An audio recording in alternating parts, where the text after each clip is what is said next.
जय हिंद प्यारे बच्चों। मैं डॉक्टर उमा पांडे स्वागत करती हूँ आपका इंस्टा संस्कृत में। इंस्टा संस्कृत जहाँ आपको मिलता है कक्षा 4 से लेकर 12 तक के व्याकरण बिंदुओं और पाठ्य पुस्तक की सरल व्याख्या। आज संस्कृत व्याकरण के अंतर्गत हम पढ़ेंगे समास के बारे में। समास जो कि संस्कृत व्याकरण का एक बहुत ही महत्वपूर्ण अंग है। आइए समझते हैं। समसनम इति समासः। सबसे पहले जान लेते हैं कि समास होता क्या है, किसे कहते हैं।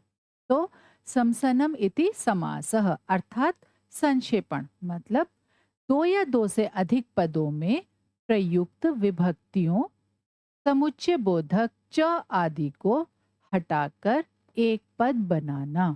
मतलब जब हम दो या दो से अधिक पदों की विभक्तियों को हटाकर उनका एक पद बना देते हैं तो हम उसको समास कहते हैं।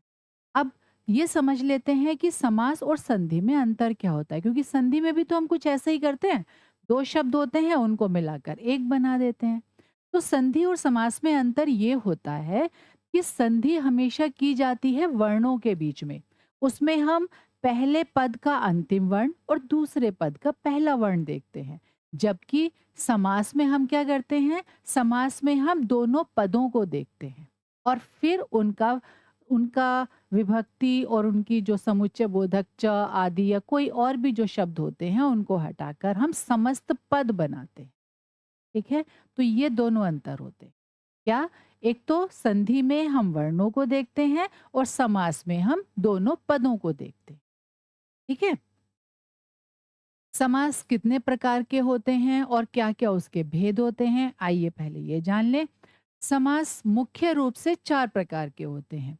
अव्ययीभाव समास, तत्पुरुष समास, द्वंद्व समास और बहुव्रीहि समास। मुख्य रूप से समास 4 प्रकार के होते हैं संस्कृत में। हिंदी में समासों की संख्या 6 मानी जाती है, लेकिन संस्कृत में 4 होते हैं और द्विगु समास और कर्मधारय समास जो होते हैं, ये तत्पुरुष समास के ही उपभेद माने जाते हैं। ठीक, तो यदि कभी कोई ऐसा सवाल आपके सामने आता है कि संस्कृत में समास कितने प्रकार के होते हैं, तो याद रखिएगा कि संस्कृत में समास 4 प्रकार के होते हैं। और कभी-कभी ये प्रश्न भी आ जाता है कि तत्पुरुष समास के भेद कौन-कौन से होते हैं, है ना? तो ये भी याद ध्यान रखिएगा कि तत्पुरुष समास के 2 भेद होते हैं मुख्य रूप से। न तत्पुरुष भी होता है, लेकिन वो तत्पुरुष के अंतर्गत ही आ जाता है। लेकिन जिनके नाम इनसे बिल्कुल अलग होते हैं। कौन-कौन से होते हैं? द्विगु समास और कर्मधारय समास। ठीक है? हुँ? आज हम अव्ययी भाव समास को विस्तार से पढ़ेंगे। ठीक? तो अव्ययी भाव समास, क्या परिभाषा है इसकी? पूर्व पदार्थ प्रधानो अव्ययी भाव समासः। अर्थात जिसमें पूर्व पद के अर्थ की प्रधानता हो, वहां पर अव्ययी भाव समास होता है। क्या? एक बार फिर से समझते हैं। अर्थात जिस समास का पहला पद प्रधान हो, पहला पद प्रधान हो या पहले पद का अर्थ प्रधान हो, एक ही बात है, उसे अव्ययी भाव समास कहते हैं। अब क्या और नियम है? इसमें अव्यय पदों का सुबंत पदों के साथ समास होता है। अव्यय पदों का सुबंत पदों के साथ समास होता है। ये सुबंत पद क्या होते हैं भाई? क्या होते हैं सुबंत पद? तो सुबंत पद वो होते हैं जिनमें सु ओ जस आदि प्रत्यय लगाकर रूप बनाया जाता है। अर्थात जो शब्द रूप होते हैं, संज्ञा सर्वनाम विशेषण आदि जो होते हैं, अर्थात क्रिया से भिन्न जो होते हैं रूप, उनको हम सुबंत पद कहते हैं। ठीक है, अगला नियम क्या है? पहला पद अव्यय होता है या अव्यय अव्यय के अंतर्गत क्या आता है? उपसर्ग या निपात। जो पहला पद है वो अव्यय मतलब उपसर्ग या निपात होता है। उपसर्ग, उपसर्ग तो याद ही होंगे ना आपको। प्र प्रा अब सम अनु अव निस निर दुस दुर वी आंग नी अधि अपि प्रति सु उत, ये उपसर्ग हैं। और निपात क्या होते हैं? निपात वे शब्द होते हैं जो वाक्य पूर्ति में प्रयोग किए जाते हैं, जैसे नी, इति और उत, इस प्रकार के जो शब्द होते हैं उनको निपात कहते हैं। ठीक। अगर आपने निरुक्त थोड़ी सी पढ़ी होगी, आपके सामने कभी आया होगा, तो निपातों के विषय में जरूर पढ़ा होगा। हम्म। अब अगला नियम देखते हैं। समास होने पर समस्त पद अव्यय बन जाता है तथा नपुंसकलिंग में प्रयुक्त होता है। अब ये नहीं समझ में आया भाई कि अव्यय बन गया तो नपुंसकलिंग में कैसे प्रयोग होगा। बड़ी विकट समस्या ये तो देखिए होता क्या है। होता ये है कि जब समस्त पद बनाया जाता है, मतलब विग्रह के बाद जब विग्रह को समस्त पद के रूप में बनाया जाता है, तो उस वो जो पद होता है वो नपुंसकलिंग एक वचन में बनाया जाता है। नपुंसकलिंग प्रथमा विभक्ति एक वचन, उसमें वो रूप बना दिया जाता है। और उसके बाद वही वो जो पद बनता है वो प्रत्येक विभक्ति वचन लिंग में ऐसे ही प्रयोग होता है। फिर वो बदलता नहीं है, वो अव्यय के रूप में प्रयोग होता है। समझ आया क्या? ये समास होने पर जो समस्त पद होता है अव्ययी भाव समास का, वो नपुंसकलिंग एक वचन के रूप में बन जाता है। हुँ? और उसके बाद वो जो नपुंसकलिंग प्रथमा एक वचन का रूप होता है, वो अव्यय के रूप में प्रयोग होता है। मतलब फिर वो किसी के लिए भी बदलता नहीं है, किसी भी अर्थ में बदलता नहीं। प्रत्येक विभक्ति, वचन और लिंग में वो समान रूप से प्रयोग किया जाता है। ठीक है? अब आ गया समझ में? हुँ? चलो, आगे देखते हैं इसको। अब इसके उदाहरण देख लेते हैं और जो उपसर्गों का प्रयोग किया जाता है, किन-किन अर्थों में किया जाता है, ये भी समझ लेते हैं। अनु अनु उपसर्ग का प्रयोग जो किया जाता है योग्य अर्थ में और पीछे के अर्थ में, दो अर्थों में किया जाता है। तो इसलिए जब भी आप इसका समस्त पद बनाएं या जब भी आप इसका समास विग्रह करें, तो ये जरूर एक बार अर्थ को समझने की कोशिश कर लें कि इसका जो प्रयोग है, अनु अव्यय का जो प्रयोग है, वो किस अर्थ में हो सकता है। पश्चात अर्थ में होगा या योग्य के अर्थ में होगा। ये कैसे पहचानेंगे आप? ये शब्द को देखकर, उसके अर्थ को समझकर, तब आप इसको पहचान सकते हैं। जैसे अनुरूपम, तो इसका विग्रह क्या होगा? रूपस्य योग्यम, अनुरूपम।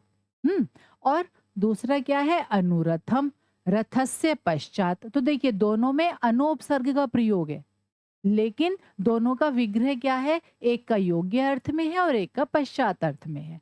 अब हम इसका ये नहीं कर सकते ना, जैसे अनुरूपम का हम रूपस्य पश्चात नहीं कर सकते, कोई अर्थ ही नहीं बनेगा रूप के बाद। हुँ? तो हम क्या करेंगे, जब भी हमारे सामने ये शब्द आता है जैसे अनुरूपम या अनुरथम, तो इसका अर्थ समझने की कोशिश करेंगे, अर्थ को समझेंगे और उसके बाद उसका हम सही रूप से उसका समास विग्रह करेंगे। ठीक है? और जहाँ पर दो अर्थों में किसी उपसर्ग का प्रयोग होता है, वहाँ थोड़ा-सा हमें सोचना पड़ेगा।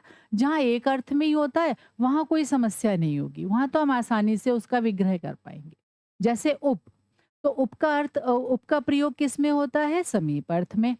क्या होगा? उपवृक्षम, वृक्षस्य समीपम, उपवृक्षम।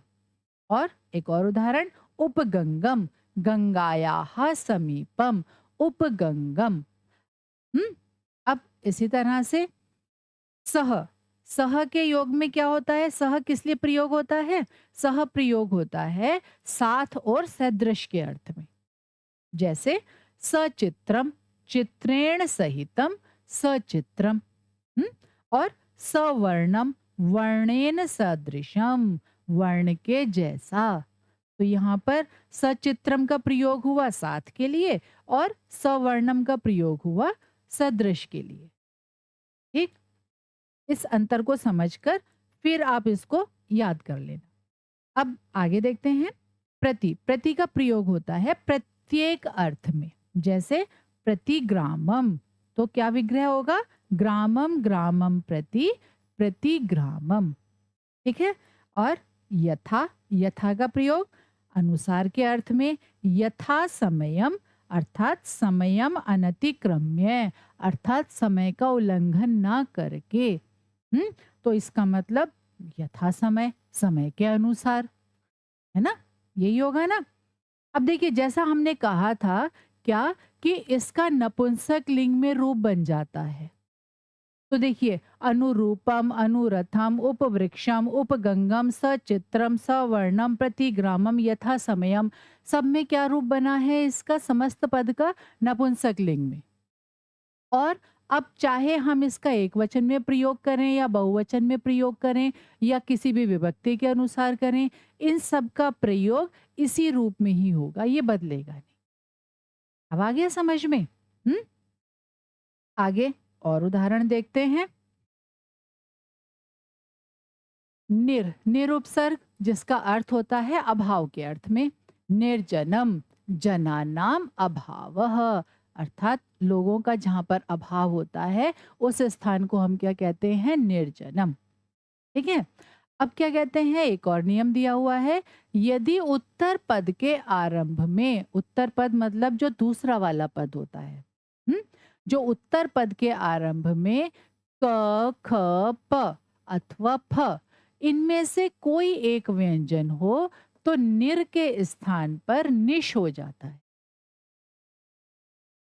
क्या हो जाता है? निर के स्थान पर निश हो जाता है। जैसे निष्प्राणम, तो इसका विग्रह क्या है? प्राणानाम अभावः, निष्प्राणम। ठीक।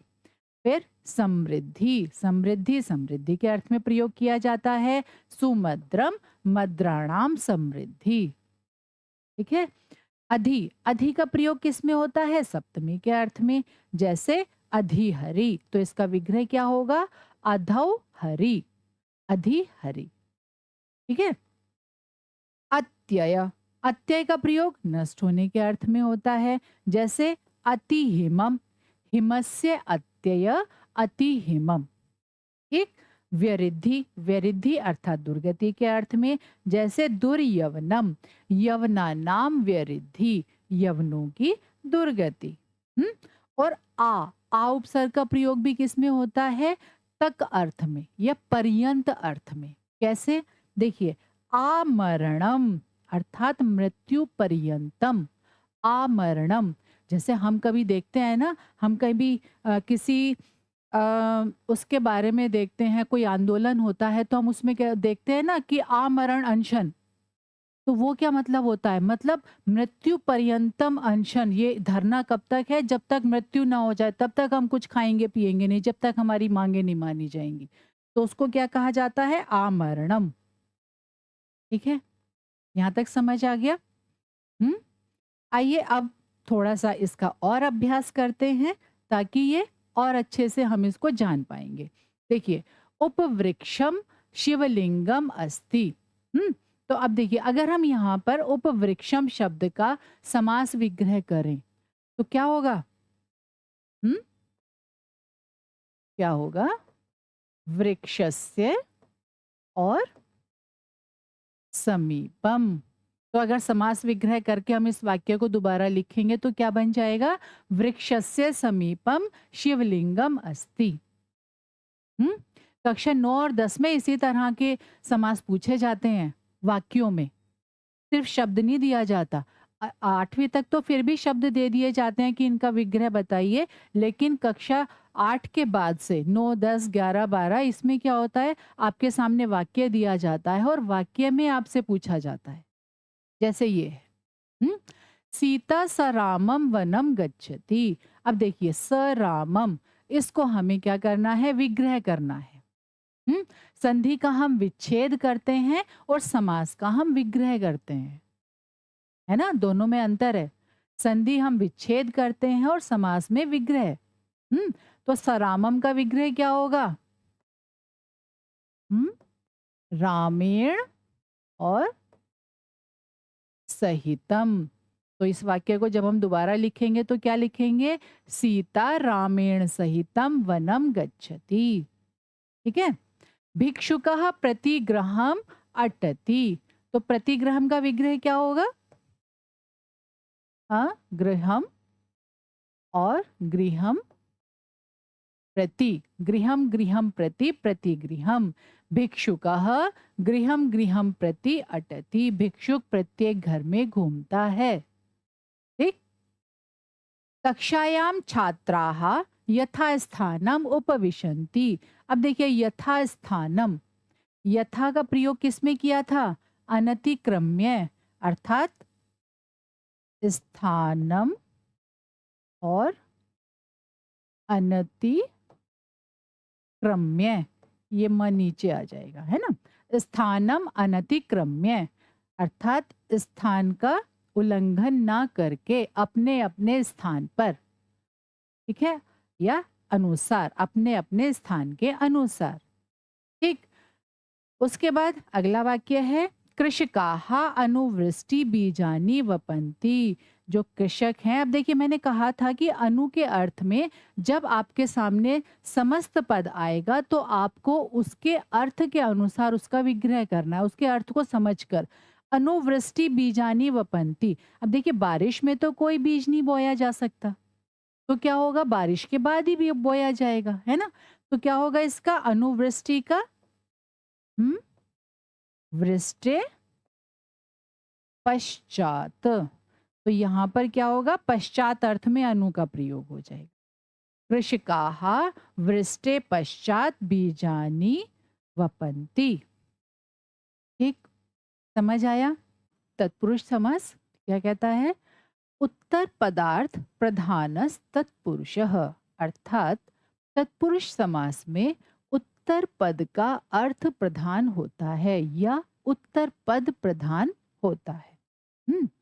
तत्पुरुष समास के मुख्य रूप से दो भेद होते हैं। कौन कौन से? व्यधिकरण तत्पुरुष और समानाधिकरण तत्पुरुष।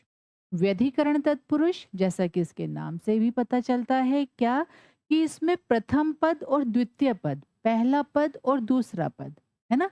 समास में दो पद होते हैं, पूर्व पद और उत्तर पद। तो प्रथम पद और द्वितीय पद दोनों की विभक्तियां अलग होती हैं। कौन कौन से होते हैं?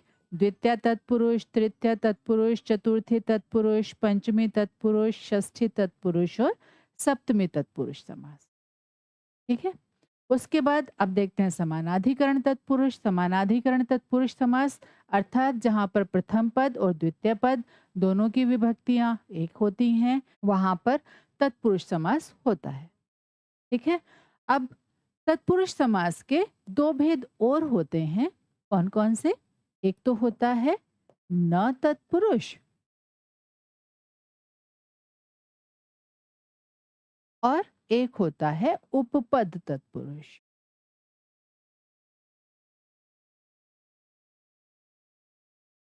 ठीक, आज हम इनके विषय में जानेंगे, इनको विस्तार से पढ़ेंगे, समझेंगे, इनके उदाहरणों को देखेंगे और समास विग्रह भी करके देखेंगे। और कर्मधारय और द्विगु समास, इनके बारे में हम आगे पढ़ेंगे।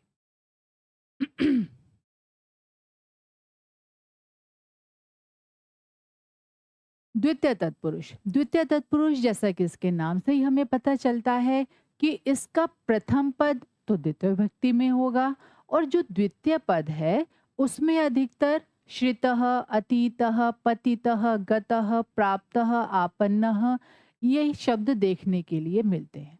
अधिकतर इस तरह के शब्द होंगे, इनसे भिन्न थोड़ा बहुत हो सकता है, लेकिन अधिकतर द्वितीय विभक्ति में जो उत्तर पद होता है उसमें यही शब्द हमें मिलते हैं। इनका विग्रह किस प्रकार किया जाता है? देखिए, जैसे कृष्णाश्रितः, तो क्या बनेगा इसका विग्रह? कृष्णम आश्रितः, तो क्या बना? कृष्णाश्रितः। दुखातीतः, तो विग्रह दुखम अतीतः। धन प्राप्तः, धनम प्राप्तः, धन को प्राप्त। और ग्राम गतः, तो ग्रामम गतः, गांव को गया हुआ। ठीक है। सुख प्राप्तः, सुखम प्राप्तः, सुख को प्राप्त। ठीक है। संकटापन्नः, संकटम आपन्नः, संकट में पड़ा हुआ। देखिए, जब भी हम समास विग्रह करते हैं तो समास विग्रह में हमें क्या करना है? जो समस्त पद यदि हमारे सामने है तो हम उसके अर्थ के बारे में सोचें, उसके अर्थ को जानने का प्रयास करें और उसके अर्थ के अनुसार ही उसकी विभक्ति लगाकर हम उसका विग्रह कर सकते हैं। और जो विभक्ति प्रथम पद में होती है, उसी विभक्ति के नाम से उस समास का नाम होता है। जैसे द्वितीय तत्पुरुष में हमने देखा ग्राम, यहाँ पर देखिए जैसे ग्रामम गतः, तो ग्राम गतः शब्द बना है, तो कौन सा समास हुआ ये? द्वितीय तत्पुरुष। ये जितने भी उदाहरण हमने पढ़े हैं, ये सभी द्वितीय तत्पुरुष के हैं। क्यों? क्योंकि इनके प्रथम पद में द्वितीय विभक्ति का प्रयोग किया गया है। ठीक है, आइए अब देखते हैं तृतीय तत्पुरुष। तृतीय तत्पुरुष पूर्व सदृश सम मिश्र छिन्न हतः हीनः त्रातः खंडः, जिसमें पहला पद तो तृतीय विभक्ति में होगा और जो दूसरा पद होगा उसके वहां पर इस तरह के शब्द देखने के लिए मिलेंगे। ठीक है, अब इनका विग्रह देख लेते हैं, उदाहरण देख लेते हैं। नख भिन्नः, अब देखो अगर हम नख भिन्नः शब्द का विग्रह करें तो क्या होगा? नखों के द्वारा अर्थात नाखूनों के द्वारा भिन्न किया हुआ। तो द्वारा वैसे भी तृतीय विभक्ति हो जाएगी। नखई भिन्नः, नखों के द्वारा भिन्न अर्थात अलग किया हुआ। हरि त्रातः, हरि के द्वारा बचाया गया, तो क्या होगा? हरिणा त्रातः। धान्यार्थः, धान्येन अर्थः, धान्येन अर्थात अनाज के लिए। ठीक है, और ज्ञानहीनः, ज्ञान से हीन, तो क्या होगा? पहले शब्द में आगे तृतीय विभक्ति और दूसरा शब्द है हीन, तो ज्ञानेन हीनः। ठीक, शंकुल खंडः, शंकुलया खंडः, स्रोते से काटा गया, है ना? तो तृतीय विभक्ति का प्रयोग है, इसलिए यहाँ पर तृतीय तत्पुरुष है ना? मैंने अभी भी बताया था क्या कि जब हम समस्त पद का विग्रह करते हैं तो प्रथम पद में जो विभक्ति लगती है वही विभक्ति के नाम से उस समास का नाम होता है। जैसे अगर प्रथम पद द्वितीय विभक्ति में है तो द्वितीय तत्पुरुष, प्रथम पद तृतीय विभक्ति में है तो तृतीय तत्पुरुष, चतुर्थी विभक्ति में है तो चतुर्थी तत्पुरुष, पंचमी में है तो पंचमी तत्पुरुष, षष्ठी में होगा तो षष्ठी तत्पुरुष और सप्तमी में होगा तो सप्तमी तत्पुरुष। इस प्रकार इसके नाम रखे हो जाते हैं और इनकी पहचान होती है। गुण मिश्रः, तो क्या होगा? गुणेन मिश्रः, गुणेन मिश्रः। राम हतः, रामेण हतः, राम के द्वारा मारा गया। पितृ समः, पित्रा समः, पिता के समान। तो देखिए यहाँ पर प्रथम पद क्या है? तृतीय विभक्ति में है और द्वितीय पद में अधिकतर इन्हीं शब्दों का प्रयोग हुआ है। कहीं कहीं हो सकता है इनसे भिन्न भी शब्द आ जाए, लेकिन मुख्य रूप से यही शब्द होते हैं। आगे चलते हैं। चतुर्थी तत्पुरुष, चतुर्थी तत्पुरुष में क्या होगा? पहला पद चतुर्थी विभक्ति में होगा। किसका? विग्रह करने के बाद, विग्रह करने के बाद पहला पद चतुर्थी विभक्ति में होगा और दूसरे पद के रूप में हमें कौन से शब्द मिलेंगे? अर्थ, बलि, लोभ, हित, सुख, रक्षित, शाला, इसी प्रकार के शब्द। देखते हैं। पाठशाला, तो क्या होगा? पाठाय शाला, प्रथम पद चतुर्थी विभक्ति में और दूसरा पद हमारा शाला अर्थात उसका घर या उसके रहने का स्थान, जो पाठ के रहने का स्थान होता है या पढ़ने के लिए जो जगह होती है उसको हम क्या कहते हैं? पाठशाला। भूत बलि, भूतेभ्यः बलि, भूतों के लिए बलि। अब एक चीज आप यहाँ पर देखिए, जब हमने पाठशाला का विग्रह किया तो हमने कहा पाठाय शाला, पढ़ने के लिए घर। एक वचन में। भूत बलि का हमने किया भूतेभ्य बलि, भूतों के लिए बलि। तो यहाँ पर हमने चतुर्थी के बहुवचन में इसका विग्रह किया। तो यहाँ हमें ये जानना आवश्यक है कि जब भी हम इस तरह का विग्रह करते हैं तो उसके अर्थ को हमें समझ लेना है। एक भूत के लिए बलि नहीं, बहुत सारे भूतों के लिए बलि, तो भूतेभ्यः बलि। अब जनहितम, एक व्यक्ति के हित के बारे में बात नहीं होती कभी भी। जब भी सामूहिक रूप से बात होती है तो बहुत सारे लोगों के हित के बारे में बात होती है। तो क्या होगा? जनेभ्यः हितम। यहाँ पर चतुर्थी विभक्ति का बहुवचन प्रयोग किया जाए। ठीक है। बालार्थम, बालाय अयम, इस उदाहरण को आप बहुत ध्यान से समझिए। क्या? देखिए समस्त पद क्या है? बालार्थम, और इसका विग्रह क्या है? बालाय अयम, अर्थात यह बच्चे के लिए है। तो जब भी इस तरह का समस्त पद आपके सामने आएगा तो उसका विग्रह इसी प्रकार हो। बालाय अयम। हुँ, अगर बालार्थम है तो बालाय अयम होगा, अगर कुछ और है तो अगर अंत में अर्थम है, ये ध्यान रखिएगा, तो उसका विग्रह अयम करके होगा। हुँ? अब सर्व सुखम, तो अब देखिए जैसा मैंने कहा था कि जब एक सामूहिक बात होती है तो वो किसी एक व्यक्ति के लिए नहीं होती। सर्व सुखम, सर्वेभ्यः सुखम, ठीक है? गोरक्षितम, तो गवे रक्षितम, गायों के लिए रखा गया। धन लुब्धः, धनाय लुब्धः, धन का लोभी, यहाँ व्यक्तिगत है, ठीक है? अब इसी तरह से पंचमी तत्पुरुष उसको देख लेते हैं। क्या कहता है? कहता है कि भयवाचक, पतित, मुक्त, भ्रष्ट, अपेत आदि शब्द कहाँ पर मिलेंगे? इसके उत्तर पद में मिलेंगे। और प्रथम पद कैसा होगा? कैसा होगा? अभी बताया था ना, कैसा होगा? पंचमी विभक्ति में। जिसका प्रथम पद पंचमी विभक्ति में होगा और उत्तर पद में किस तरह के शब्द होंगे? या तो भयवाचक होंगे या फिर पतित, मुक्त, भ्रष्टः, अपेतः, इस तरह के। हुँ? अब जैसे व्याघ्र भीतः तो क्या होगा? व्याघ्रात भीतः, व्याघ्र से डरा हुआ। हुँ? इसी तरह से देखिए, वृक्ष पतितः, वृक्षात पतितः, वृक्ष से गिरा हुआ, है ना? और सुखापेतः, सुखात अपेतः, ठीक है? संकट मुक्तः, संकटात मुक्तः, संकट से मुक्त। पंचमी विभक्ति, प्रथम पद पंचमी विभक्ति में है, दूसरा शब्द मुक्त है, इसलिए पंचमी तत्पुरुष है ना? धर्म भ्रष्टः, है ना? तो धर्मात भ्रष्टः, ठीक है? इसके अर्थ को समझकर फिर हम इसका विग्रह करेंगे। उसके बाद आ जाता है षष्ठी तत्पुरुष समास, जहाँ पर प्रथम पद षष्ठी विभक्ति में होगा और द्वितीय पद कैसा होगा? हमारा संबंधवाचक होगा, जिससे संबंध होगा, है ना? जैसे राजपुरुषः, तो राज्यः पुरुषः, राजा का पुरुष, राजपुरुषः। अर्थ गौरवम, अर्थस्य गौरवम, अर्थ गौरवम। देवराजः, देवानाम राजः। अब देखिए जब राजा की बात है तो किसी एक व्यक्ति का तो राजा नहीं हो सकता ना, है ना? तो क्या होगा? बहुत सारे देवों का राजा होगा, तो क्या बनेगा? देवानाम राजा, तो क्या हुआ? देवराजः, ठीक। धर्म लक्षणम, धर्मस्य लक्षणम। ये जो इतने सारे उदाहरण दिए हैं ना, ये आपको समझाने के लिए दिए हैं ताकि एक एक समास आपके समझ में अच्छे से आ जाए। इनको बहुत ध्यान से समझना। अधिकतर क्या होता है, यही उदाहरण होते हैं जो पेपर में बार-बार रिपीट होते हैं। अधिकतर पेपर में इन्हीं में से आ जाते हैं या इनसे मिलते-जुलते हुए आ जाते हैं। अगर इनको भी आपने ध्यान से समझ लिया, तो समास तो आपका हो ही जाएगा, है ना? फिर है सप्तमी तत्पुरुष समास। सप्तमी तत्पुरुष में पहला पद सप्तमी विभक्ति में होगा और जो उसका उत्तर पद होगा, उसमें किस तरह के शब्द होंगे?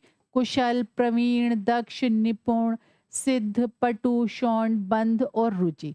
वैसे तो कुशल, प्रवीण, दक्ष, निपुण, सिद्ध, पटु, ये सब एक दूसरे के पर्यायवाची है।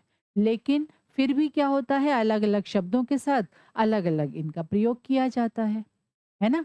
हुँ, अब जैसे कार्य कुशलः, तो क्या होगा? कार्ये कुशलः, कार्य में कुशल। हमने इसका हिंदी में अर्थ निकाला कार्य में कुशल, तो हमने इसका संस्कृत बना दिया कार्य कुशलः, है? और जलमग्नः, तो क्या होगा? जले मग्नः, जल में मग्न। वैसे भी हमें कारक चिन्ह के अनुसार भी हम समझ पाते हैं। चक्रबद्धः, चक्रे बद्धः, चक्र में बंधा हुआ। और कलह रुचि, कलहे रुचि, कलह में जिसकी रुचि होती है, ऐसा व्यक्ति, ठीक है? तो समास विग्रह का क्या है? पहला पद हमारा विभक्ति में होगा, किसमें? व्यधिकरण तत्पुरुष में। व्यधिकरण तत्पुरुष में पहला पद हमारा विभक्ति में होगा और दूसरा पद जो है हमारा, अधिकतर जो शब्द बताए गए हैं उन्हीं के जैसा या उन्हीं में से कोई एक हो सकता है, ठीक है? अब आगे देखें, न तत्पुरुष। अब ये क्या कहते हैं? इसका एक भेद है तत्पुरुष का। जिस समास के पूर्व पद में नकारात्मक शब्द जैसे आदि लगे हों, उसे न तत्पुरुष समास कहते हैं। और क्या कहते हैं, कहते हैं समस्त पद बनाते समय जब उत्तर पद का पूर्व वर्ण, उत्तर पद का पूर्व वर्ण माने जो पहला वर्ण होगा, है ना, कोई व्यंजन हो, उत्तर पद का जो पहला वर्ण है यदि वो व्यंजन हुआ तो क्या होगा, न के स्थान पर अ हो जाएगा। और यदि उत्तर पद का पूर्व वर्ण कोई स्वर होगा तो क्या होगा, न के स्थान पर अन हो जाता है। न के स्थान पर क्या हो जाएगा, अन हो जाएगा। कैसे, ये भी समझते हैं। जैसे न विद्या, तो क्या हुआ, अविद्या। क्यों, क्योंकि जो पहला वर्ण है वो क्या है, यहाँ पर व्यंजन, पहला वर्ण व्यंजन है, तो यहाँ क्या हुआ, अविद्या, अ लग गया। और न सत्यम, पहला वर्ण क्या है, उत्तर पद का पहला वर्ण, उत्तर मतलब जो दूसरा पद है ना, तो उत्तर पद का पहला वर्ण क्या है, व्यंजन, तो क्या हुआ इसका, असत्यम, अ लग गया न के स्थान पर। अब न इष्टम, अब देखिए न इष्टम, पहला पद क्या है, न, और दूसरा पद क्या है, ई अर्थात स्वर, तो क्या बना यहाँ पर अनिष्टम। ठीक है। और इसी तरह से न उत्साह, अब देखो पहला पद है न और दूसरा पद है स्वर, तो शब्द बना हमारा अनुत्साह। ठीक, आगे एक और इसका भेद है, क्या है, उपपद तत्पुरुष। अब उपपद तत्पुरुष क्या होता है भाई, आओ ये भी समझ लेते हैं। सुबंत पद से क्रियापद का समास होने पर उपपद तत्पुरुष समास होता है। मतलब जब शब्द के साथ कोई क्रियापद जुड़ जाता है तो वहां पर क्या होता है, उपपद तत्पुरुष समास होता है। और क्या होता है, समस्त पद में उत्तर पद का क्रिया रूप नहीं रहता। मतलब जब हम उसका समस्त पद बनाते हैं, जो हमारा क्रिया पद था वो समाप्त हो जाता है, वो गायब हो जाता है। इस समास में द्वितीय पद पूर्ण रूप से प्रथम पद पर आश्रित होता है। क्या, जो दूसरा पद है वो पूरी तरह से कहाँ पर आश्रित होता है, अपने पहले पद पर आश्रित होता है। और यह समास मुख्य रूप से करोति, जायते, ददाति, जयति आदि क्रियापदों के साथ होता है। कौन कौन से क्रियापदों के साथ होता है, कौन कौन से, करोति, जायते, ददाति और जयति। कौन कौन से हैं, फिर से बोलो एक बार, करोति, जायते, ददाति और जयति मुख्य रूप से इन्हीं चार क्रियाओं के साथ होता है। अब उदाहरण देखते हैं इसका। क्या है उदाहरण, सुखम करोति, तो क्या हुआ इसका, इसका समस्त पद क्या बनेगा, सुख करम, सुख करम। विग्रह क्या हुआ, सुखम करोति इति सुख करम। जो सुख को करता है वो क्या होता है, सुख कर होता है ना।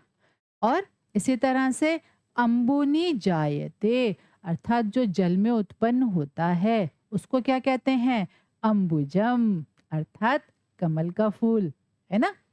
और जलम ददाति, जो जल देता है उसको क्या कहा जाता है, जलदह, जल को देने वाला अर्थात बादल। और सर्वम जयति, जो सब कुछ जीत लेता है उसको क्या कहा जाता है, सर्वजित, सब कुछ जीतने वाला। मतलब उपपद तत्पुरुष में जब सुबंत पद का क्रियापद के साथ समास होता है तो जो समस्त पद होता है वो या तो संज्ञा हो जाता है या विशेषण। ठीक है, इस प्रकार से उसका समस्त पद बनता है। ठीक, आइए अब थोड़ा सा अभ्यास कर लेते हैं। समस्त पद का हम विग्रह कर लेते हैं और अगर विग्रह पद है तो हम उसका एक बार समस्त पद बना लेते हैं। अभ्यास से क्या होगा, जो पढ़ा है उसकी पुनरावृत्ति हो जाएगी। शरणम आगतः, तो क्या बनेगा, हम्म, शरणागतः। कौन सा समास हुआ, कौन सा समास हुआ, देखिए पहला पद क्या है, द्वितीय विभक्ति में, तो समास क्या हुआ, द्वितीय तत्पुरुष, है ना, द्वितीय और तत्पुरुष। ठीक है। अब शरेण बिद्ध, तो क्या बनेगा, शर विद्धः। कौन सा समास? हम्म, तृतीया तत्पुरुष। फिर है दानाय पात्रम, दान देने के लिए पात्र। देखा है दान पात्र जगह जगह रखे होते हैं। कहाँ रखे होते हैं भाई? मंदिर में जाते हैं वहां रखे होते हैं, गुरुद्वारे में होते हैं, और भी बहुत सारी जगह पर होते हैं, है ना। दानाय पात्रम तो क्या होता है वो? दान पात्रम। ठीक है, कौन सा समास हुआ? चतुर्थी तत्पुरुष। ठीक। रोग मुक्त, अब देखो रोग मुक्त, इसका अर्थ यदि हम निकालें तो रोग से मुक्त मतलब रोग से अलग होकर मुक्त, है ना। तो क्या बनेगा? रोगात मुक्त। कौन सा? हम्म, पंचमी तत्पुरुष। देवपति ही, देवपति ही क्या होगा? हम्म, देवानाम और पति ही, यहाँ माँ हम हटाकर ऊपर भी लगा सकते। ठीक है, कौन सा समास हुआ? षष्ठी तत्पुरुष।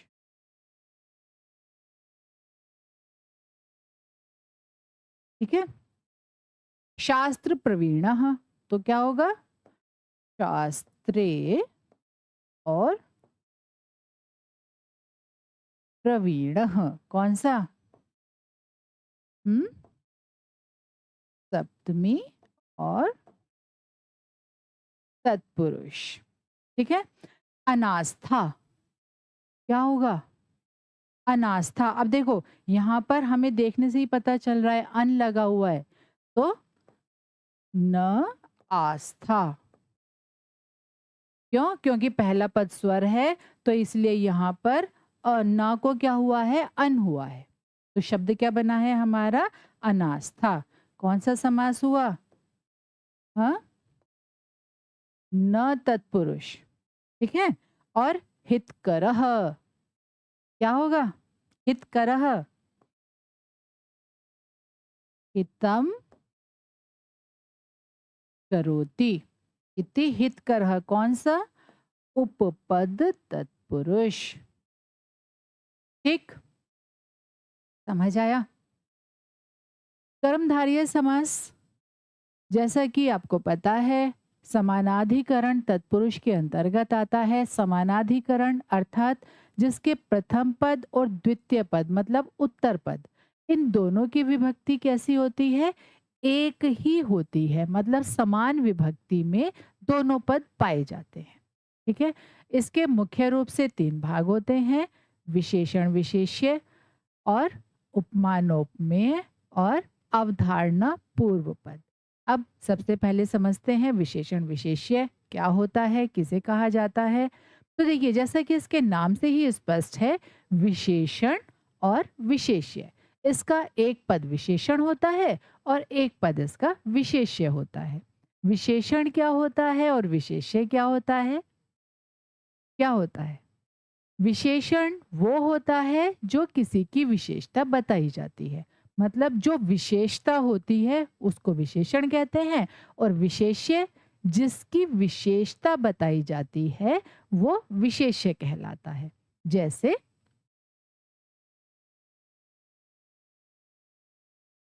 सुंदरः और बालकः। अब देखिए यहाँ पर सुंदरः तो हो गया विशेषण और बालकः हो गया विशेष्य। तो इसमें क्या होगा? एक पद विशेषण होगा और एक पद विशेष्य होगा। ठीक है। अब उपमानोपमेय, जैसा कि यहाँ पर भी नाम से ही स्पष्ट होता है, उपमान और उपमेय। इसमें अगर हम संधि विच्छेद करें तो क्या होगा? गुण संधि, उपमान उपमेय, है ना। तो देखिए एक पद उपमान होगा और दूसरा पद उपमेय होगा। उपमान और उपमेय क्या होते हैं? हिंदी में उपमा अलंकार पढ़ा है? पढ़ा है? नहीं पढ़ा है? पढ़ा होगा। चलिए देखते होता क्या है उपमान और उपमेय। उपमान क्या होता है? जब किसी विश्व प्रसिद्ध वस्तु की किसी से तुलना की जाती है तो वो जिसकी जो विश्व प्रसिद्ध वस्तु होती है वो हो जाती है उपमान, और जिसकी तुलना की जाती है वो होती है उपमेय। एक बार फिर से समझते हैं। जिसकी तुलना की जाती है वो होता है उपमेय, और जिससे तुलना की जाती है वो होता है उपमान। जैसे चंद्रम इव मुखम, चंद्र के समान मुख। ठीक है। और उसके बाद अवधारणा पूर्व पद। अवधारणा पूर्व पद क्या होता है? जिसमें कि दोनों के अंतर को समाप्त कर दिया जाए, जिसमें उपमान उपमेय विशेष्य विशेषण इनके अंतर को समाप्त कर दिया जाए। मतलब जो दूसरा पद है उसके अनुसार उसी को ही पहले पद के रूप में मान लिया जाए। जैसे गुरु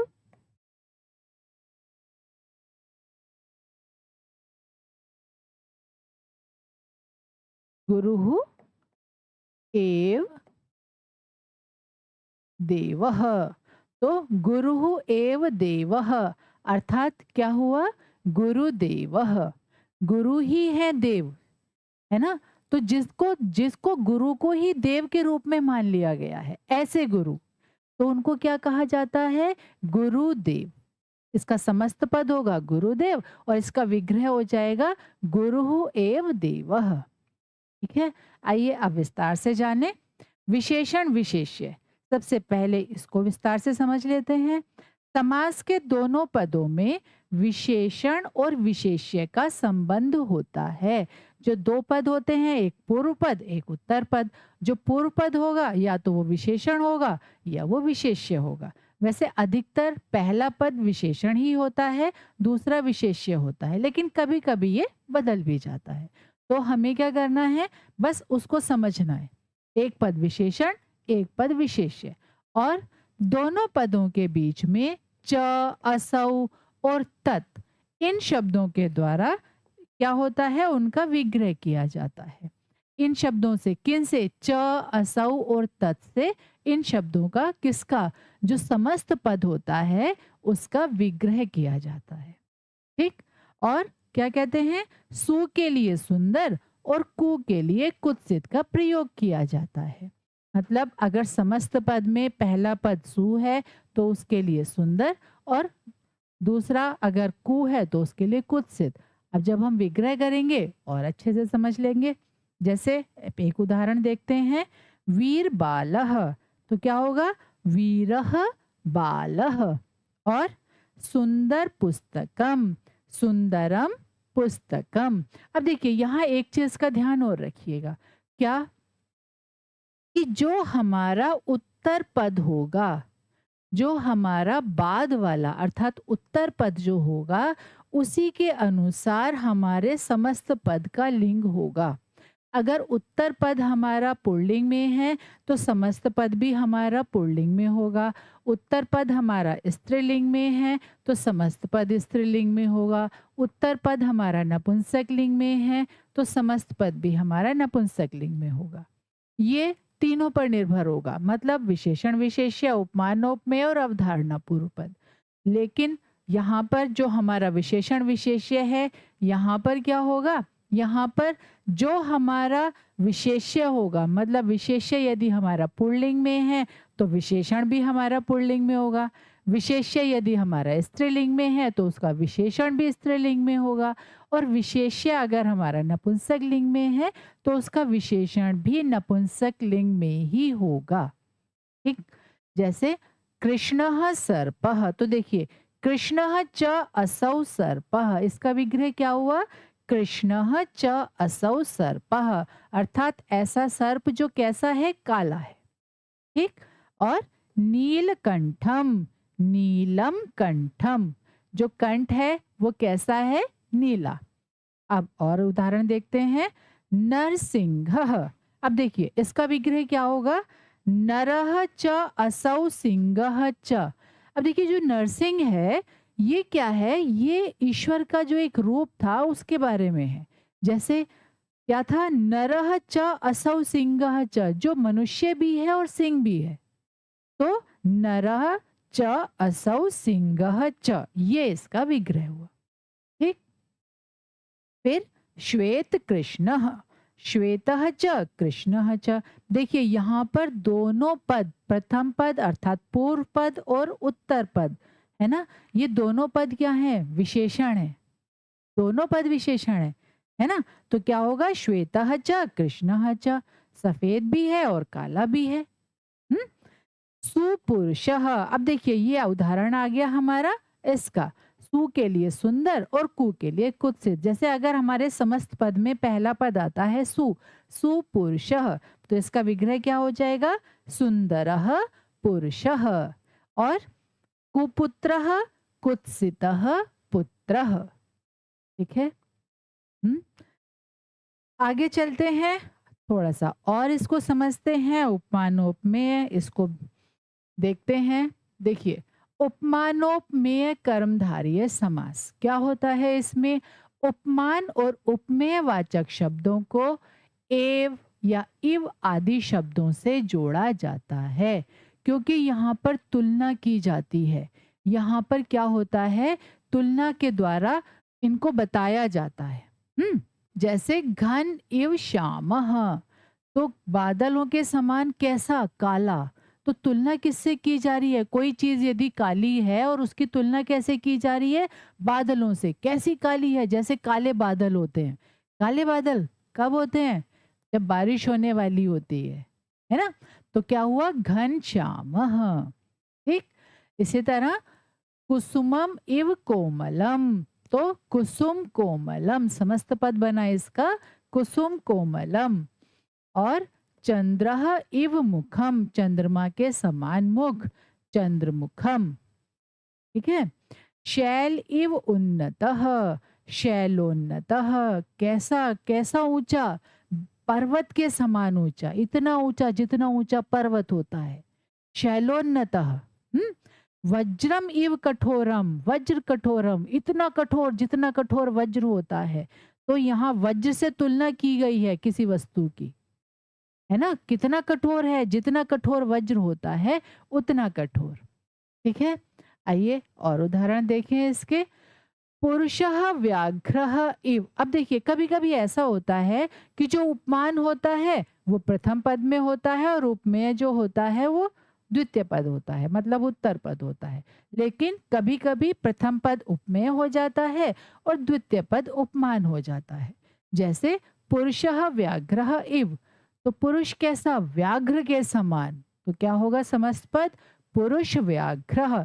वहां पर हम जब ऐसे समस्त पद का जब हम विग्रह करेंगे तो इव बीच में ना रखकर अंत में रखेंगे। ठीक है।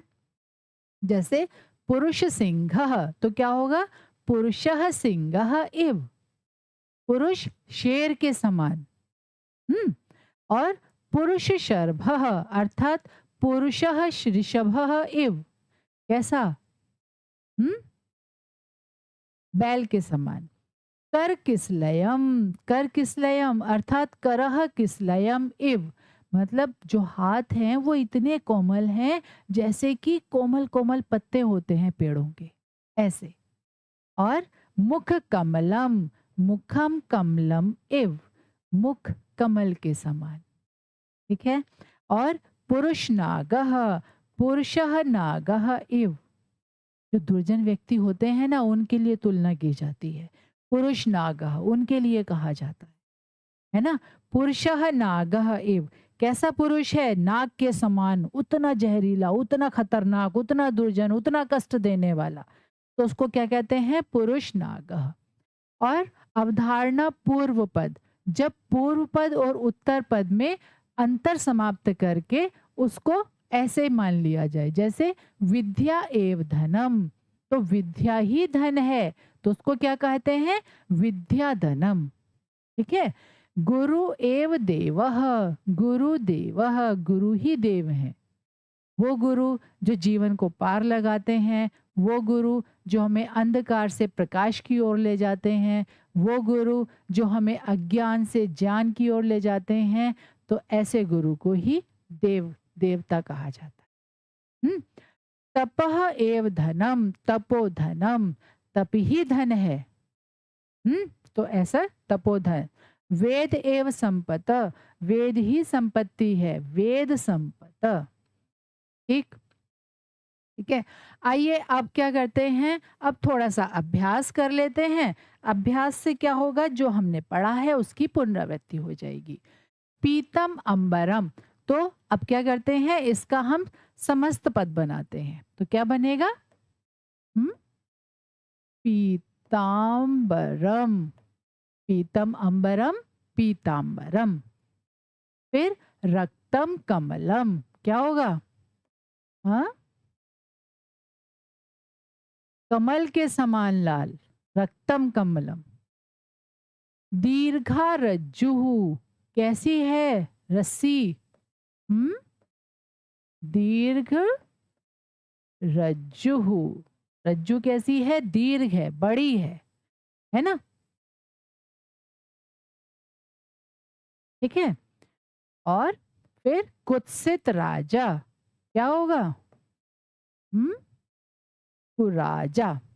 महान च असौ ऋषि, महर्षि।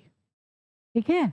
ये हमने क्या किया, यहाँ विग्रह पद दिए हुए थे और इनके हमने समस्त पद बनाए हैं। ठीक है। अब समस्त पद दिए गए हैं, आइए इनका विग्रह कर लेते हैं। श्वेत वस्त्रम, तो क्या होगा,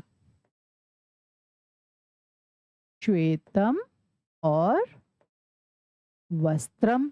उन्नत वृक्षः, उन्नतः और वृक्षः। एक पुरुषः, एकः और पुरुषः। शीतल छाया, अब देखिए इसका क्या होगा, शीतला च तत्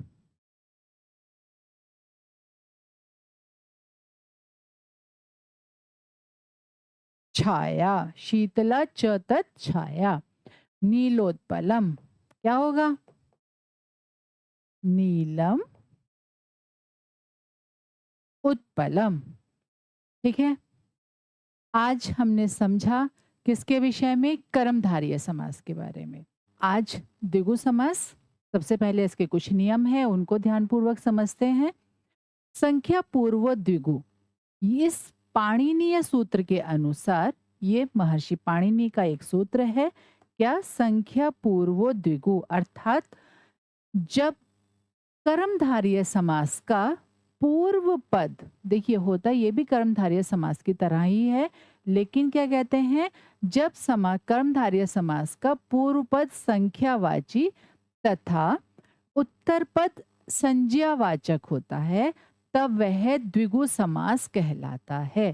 कर्मधारय समास में क्या था, कर्मधारय समास में भी पहला पद विशेषण था और दूसरा पद विशेष्य था।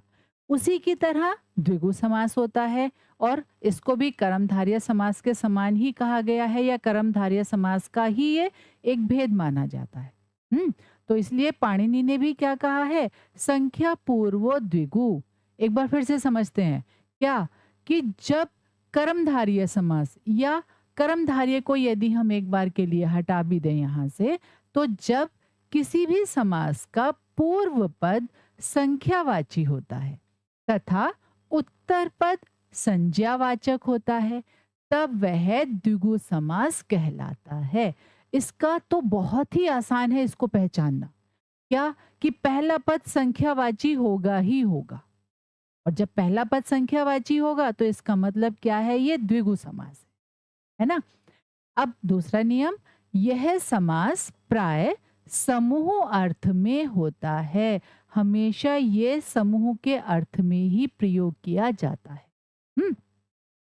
समस्त पद सामान्य रूप से नपुंसक लिंग के एक वचन में अथवा स्त्रीलिंग के एक वचन में होता है।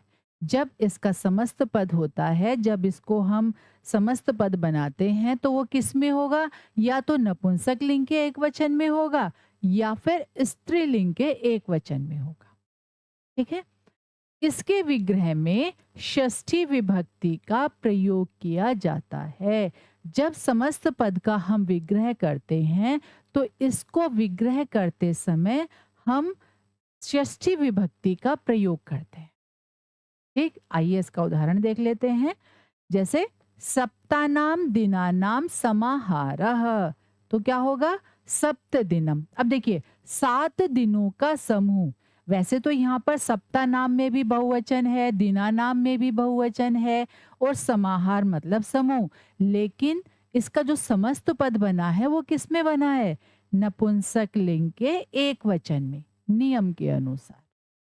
ठीक है, बात समूह की जा रही है। बहुत सारे, 7 तो बहुत होते हैं, बहुवचन में आते हैं, है ना? तो 7 दिनों के समूह को क्या कहते हैं? सप्त दिनम। ठीक, इसी तरह से पंचानाम पात्राणाम समाहारः, 5 पात्रों का समूह, तो क्या होगा? पंचपात्रम, नपुंसकलिंग, एक वचन, है ना? और त्रयाणाम भुवनानाम समाहारः, 3 भवनों का समूह, तो क्या हुआ? त्रिभुवनम। ठीक है, और पंचानाम रात्रिणाम समाहारः, 5 रात्रियों का समूह, तो क्या बना?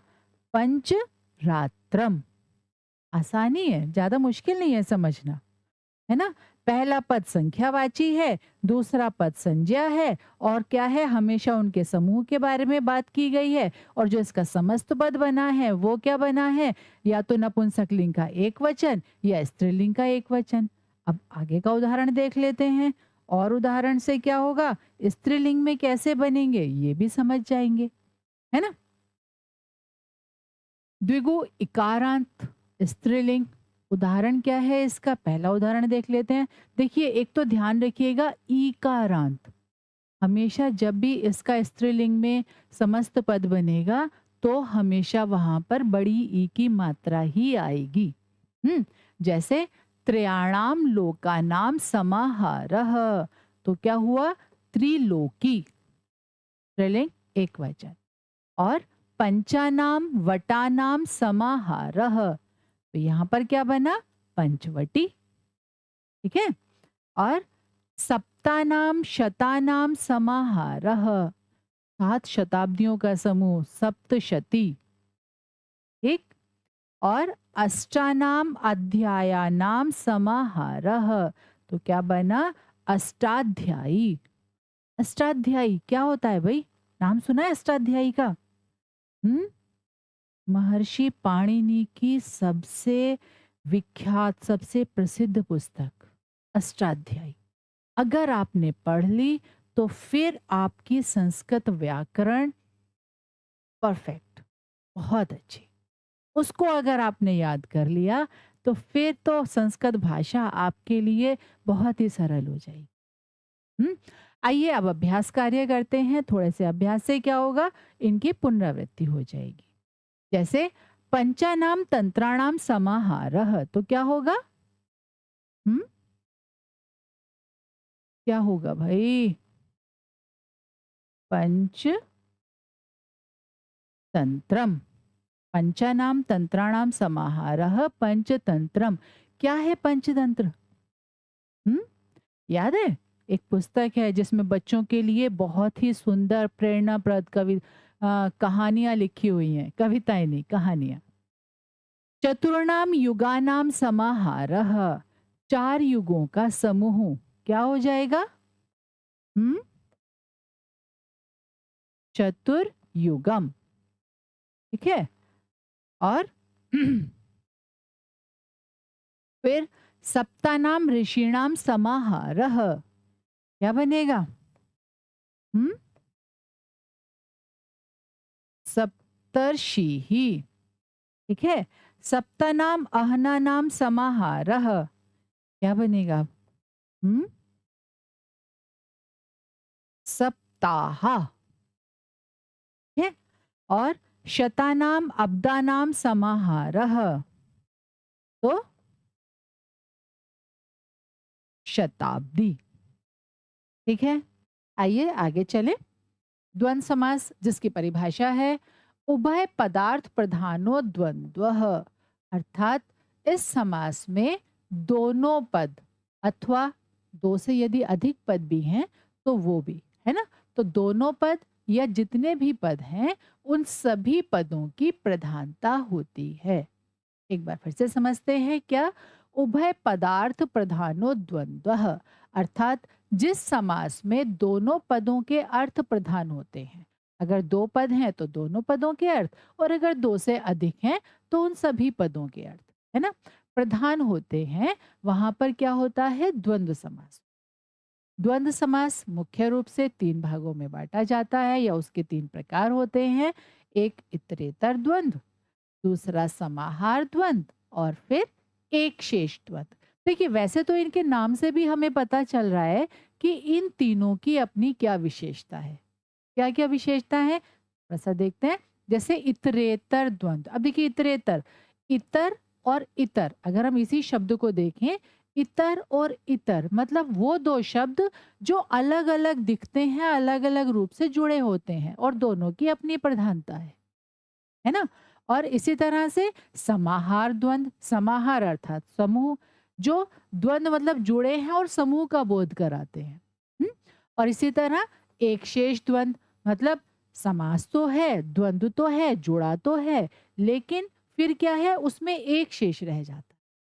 ठीक है। अब इसको और विस्तार से समझते हैं, देखते हैं इन तीनों की अपनी क्या विशेषताएं हैं और क्या क्या इनके अंतर हैं। हुँ?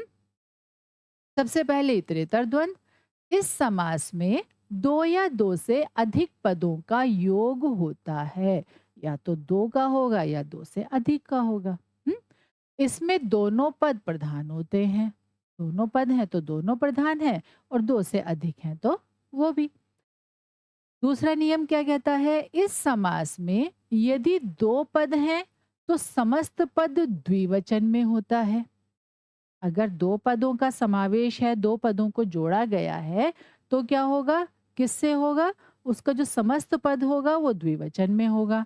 और यदि दो से अधिक पद हैं तो समस्त पद बहुवचन में बनता है। दो से अधिक पद हैं तो जो उसका समस्त पद होगा वो बहुवचन में होगा। ठीक है। अब तीसरा नियम क्या कहता है, तीसरा नियम कहता है कि द्वंद्व समास में जो भी अंतिम पद होता है, जो भी पद अंतिम होगा, पुल्लिंग हो, स्त्रीलिंग हो या नपुंसकलिंग हो, जो भी होगा, जो भी उसका लिंग होगा, उसी के अनुसार पूरे समास का लिंग होता है। मतलब यदि अंतिम पद पुल्लिंग में है तो जो हम समस्त पद बनाएंगे वो पुल्लिंग में बनाएंगे। यदि अंतिम पद स्त्रीलिंग में है तो समस्त पद किसमें बनेगा, स्त्रीलिंग में बनेगा। और यदि अंतिम पद जो है नपुंसक लिंग में है तो समस्त पद हमारा किस में बनेगा, फिर नपुंसक लिंग में बनेगा। मतलब जो भी अंत वाला जो पद होगा उसी के अनुसार पूरे समास का जो हम समस्त पद बनाएंगे उसका लिंग निर्धारित होगा। अब इसके उदाहरण देख लेते हैं। जैसे राम लक्ष्मणौ, तो रामः च लक्ष्मणः च। अब देखिए इसका विग्रह को यदि हम देखें तो रामः च लक्ष्मणः च, एक तो क्या होता है, द्वंद्व समास में च से पदों को जोड़ा जाता है। जब भी पदों को जोड़ने की बात होती है तो च से उसको जोड़ा जाता है, और जब उनका विग्रह किया जाता है तो च को हटाकर और उनको जोड़ दिया जाता है पदों को, तो उसका समस्त पद बन जाता है। पहले पद की विभक्ति को हटाकर और जो दूसरा पद है सिर्फ उसमें विभक्ति लगाई जाती।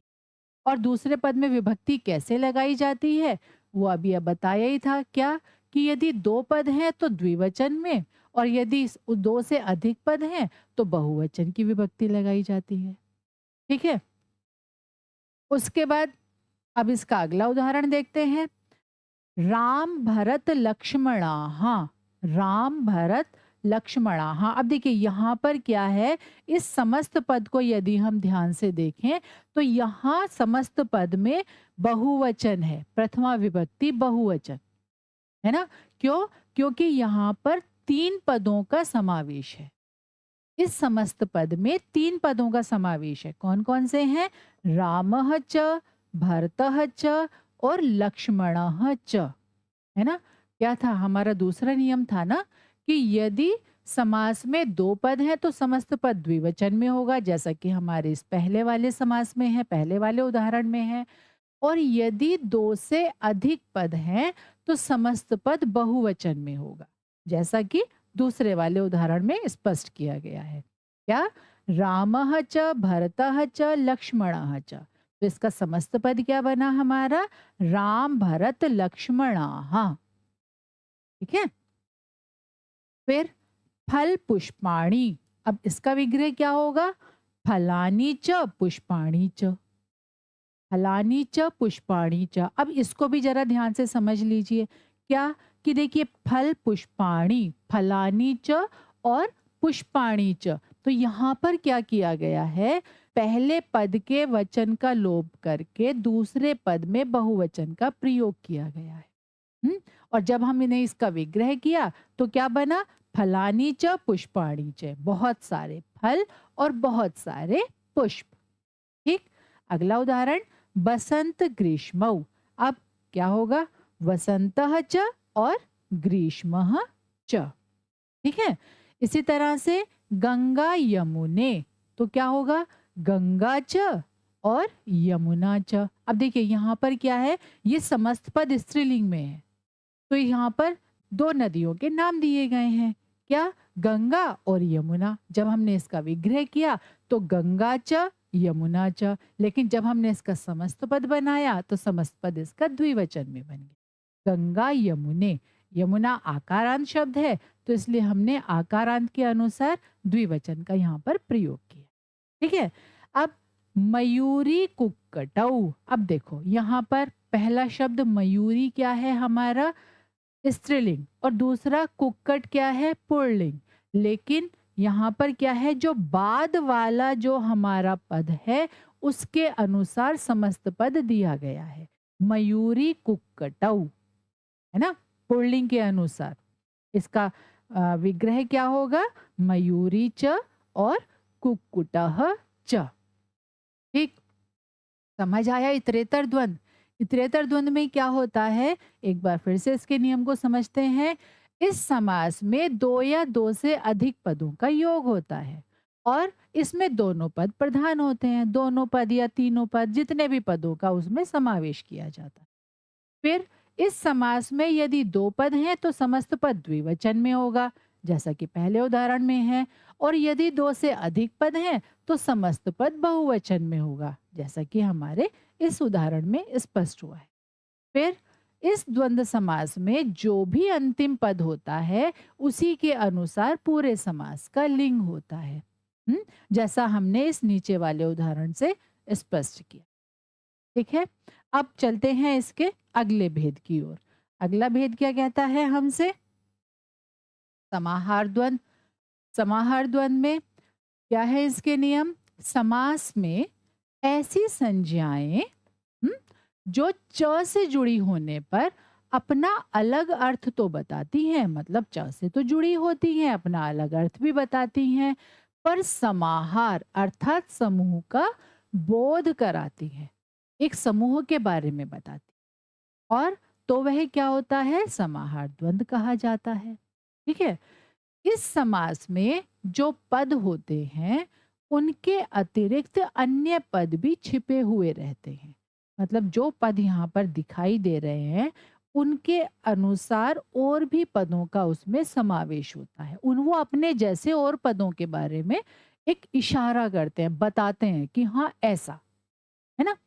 अर्थात वे अपने अतिरिक्त अन्य पदों का भी बोध कराते हैं। मतलब जैसे यहाँ पर एक उदाहरण देखें, जैसे शरीर के अंगों के बारे में बात होती है, तो जैसे शरीर के अंगों में हाथ और पैर, तो हाथ पैर का नाम तो आ गया, लेकिन इसी तरह के और अंग भी है ना, इस तरह से। अगला नियम क्या कहता है? यह समास हमेशा नपुंसक लिंग के एक वचन में होता है। ये चाहे इसमें कितने भी पद जुड़े होंगे, लेकिन इसका जो समस्त पद होगा वो नपुंसक लिंग के एक वचन में ही होगा। ठीक। अब इसका उदाहरण, हस्तपादम। तो क्या होगा? हस्तौ च पादौ च तयो समाहारः। तो हाथ और पैरों, हाथ और पैर और उनका समूह। देखो, हस्तौ मतलब द्विवचन, दोनों हाथ, पादौ दोनों पैर, उनका समूह। ठीक। आहार निद्रा भयम, आहारश्च निद्रा च भयंच, यहाँ तो 3 पद हैं। तयो समाहारः उनका समूह, तो समस्त पद किसमें बना है यहाँ? नपुंसक लिंग के एक वचन। हम्म? इसी तरह छत्रोपाहनम, छत्रम च उपाहनम च तयो समाहारः। ठीक।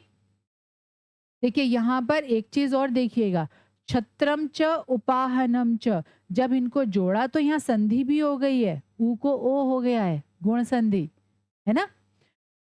रथिका अश्वरोहम, अब देखिए रथिका च और अश्वरोहा च। अब देखो यहाँ पर अगर जब हमने इसका विग्रह किया तो रथिका बहुवचन, अश्वारोहा है ना बहुवचन, लेकिन जब इसका समस्त पद बना तो नपुंसक लिंग के एक वचन में ही बना। मतलब विग्रह में भले ही बहुवचन का प्रयोग है, विग्रह में भले ही बहुवचन का प्रयोग किया गया है यहाँ पर, किंतु समस्त पद नियम के अनुसार नपुंसक लिंग के एक वचन में ही होगा। ठीक है। विग्रह के बहुवचन को देखकर कंफ्यूज मत हो जाना कि विग्रह में तो बहुवचन दिया हुआ है तो इसका मतलब यहाँ पर क्या होना चाहिए, यहाँ बहुवचन होना चाहिए समस्त पद में भी। नहीं, समाहार द्वंद्व का नियम क्या है कि भले ही उसमें कितने भी पदों का समावेश हो, जब वो समूह का बोध कराते हैं तो वो समूह जो उनका होगा वो नपुंसक लिंग के एक वचन में ही लिखा जाएगा, उसी में ही प्रदर्शित होगा। फिर सर्प नकुलम, सर्पश्च और नकुलश्च तयो समाहारः, सांप और नकुल उनका समूह। अब क्या कहते हैं? कहते हैं एक विशेष बात और, प्राणी, वाद्य, सेना के अंगों और स्वाभाविक वैर रखने वाले प्राणियों में यह समास होता है। अधिकतर समाहार द्वंद्व किन में देखा जाता है? प्राणियों में, वाद्यों में, सेना के अंगों में, स्वाभाविक वैर रखने वाले, जैसा कि यहाँ पर है ना सर्प नकुलम, सर्पश्च नकुलश्च, तो जो स्वाभाविक वैर रखने वाले प्राणी हैं उनमें इस समास का प्रयोग किया जाता है। ठीक है। अब इसका अगला भेद वो भी समझ लेते हैं। क्या कहता है हमसे? वो है एक शेष द्वंद्व। एक शेष द्वंद्व जैसा इसके नाम से ही स्पष्ट हो रहा है, एक शेष मतलब एक ही शेष रह जाता है ना। क्या है इसके नियम? जब दो या दो से अधिक पदों में समास करने पर सामासिक पद, सामासिक मतलब समस्त पद, है ना, है ना, सामासिक पद अर्थात समस्त पद, समस्त पद में केवल एक ही शेष रह जाता है तो उसे क्या कहा जाता है? एक शेष द्वंद्व कहा जाता है। एक शेष द्वंद्व में केवल समान रूप वाले शब्द ही होते हैं। कैसे शब्द होते हैं? समान रूप वाले, मतलब जैसे माता च, पिता च, माता पिता, भाई बहन, और पक्षियों के बारे में बात होगी तो पक्षी ही होंगे, प्राणियों के बारे में बात होगी तो प्राणी ही होंगे, जानवरों के बारे में बात होगी तो जानवर ही होंगे, एक जैसे, है ना। और समास का वचन समास में आए हुए शब्दों की संख्या के अनुसार ही होगा। मतलब जो जितने भी पदों का समास किया जाएगा, 2 का, 3 का, है ना, जितने भी पदों का समास होगा उसका वचन उन्हीं के अनुसार होगा। किसका? समस्त पद का। समस्त पद का वचन उन्हीं के अनुसार होगा। किसके अनुसार? समास में आए हुए पदों के अनुसार। यदि समास में पुल्लिंग तथा स्त्रीलिंग दोनों ही हो तो समस्त पद पुल्लिंग पद में रहेगा। क्या होगा? समस्त पद पुल्लिंग पद में ही रहेगा, है ना। अब इसका उदाहरण समझ लेते हैं। जैसे पितरौ, अब देखो माता च पिता च, अब देखो यहाँ पर क्या है? माता और पिता। माता क्या है स्त्रीलिंग, पिता है पुल्लिंग, लेकिन इसका जो समस्त पद है वो किस में है, पितरौ, नियम के अनुसार पुल्लिंग में। ठीक है। और देखो माता और पिता इन दोनों में क्या है, एक ही शेष है, क्या, पितरौ। पितरौ का अर्थ माता च पिता च। ठीक है। और क्या कहते हैं, एक और जो नियम था हमारा कि समास का वचन समास में आए हुए शब्दों की संख्या के अनुसार होगा। तो यहाँ पर कितने जने हैं, एक माता है और एक पिता है, तो इसलिए यहाँ पर पितरौ द्विवचन में आया है। ठीक है।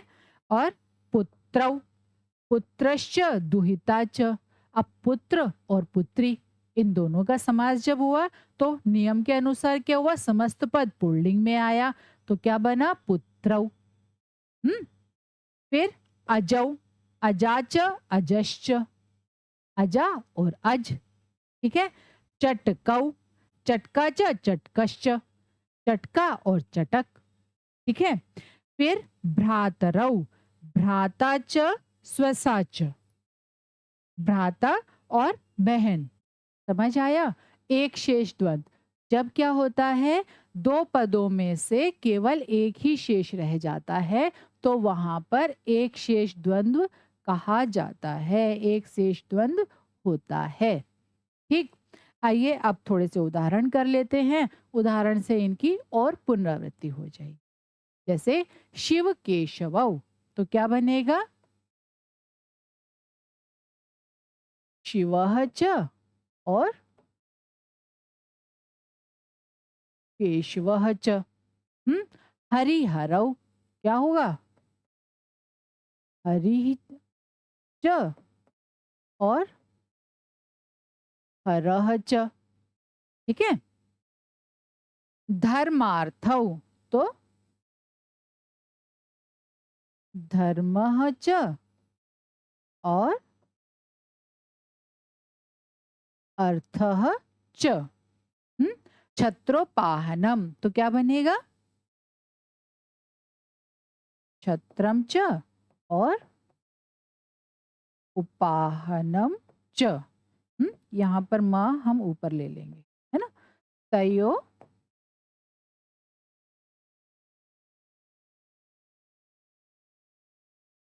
समाहारः, छत्रम च और उपाहनम च, तयो समाहारः। फिर पितामहौ, तो क्या है, क्या बनेगा, हाँ, पितामही च और पितामह च, पितामही च पितामह च, तो क्या बना, पितामहौ। और उसके बाद भ्रातरः, तो क्या होगा, हम्म, भ्रातरः च और भगिनी च। अब देखो भ्रातरः च भगिनी च, बहुत सारे भाई और बहन, तो यहाँ पर समस्त पद क्या हुआ, बहुवचन में भ्रातरः। ठीक है। समझ आया। आइए अच्छा अब देखते हैं इसमें कि इनका कौन सा भेद है, ये द्वंद्व समास के कौन कौन से भेद हैं, जरा एक बार ये भी देख लेते हैं। जैसे शिव केशवौ, तो शिवः च केशवः च, कौन सा समास हुआ ये, हम्म, इतरेतर द्वंद्व। क्यों, क्योंकि यहाँ पर शिव को भी कहा गया और केशव को भी कहा गया है ना, इन दोनों को कहा गया है और दोनों का ही अस्तित्व है। तो यहाँ पर और दूसरी बात, समस्त पद जो है यहाँ पर द्विवचन में है। तो क्या हुआ, ये कौन सा समास हुआ, इतरेतर।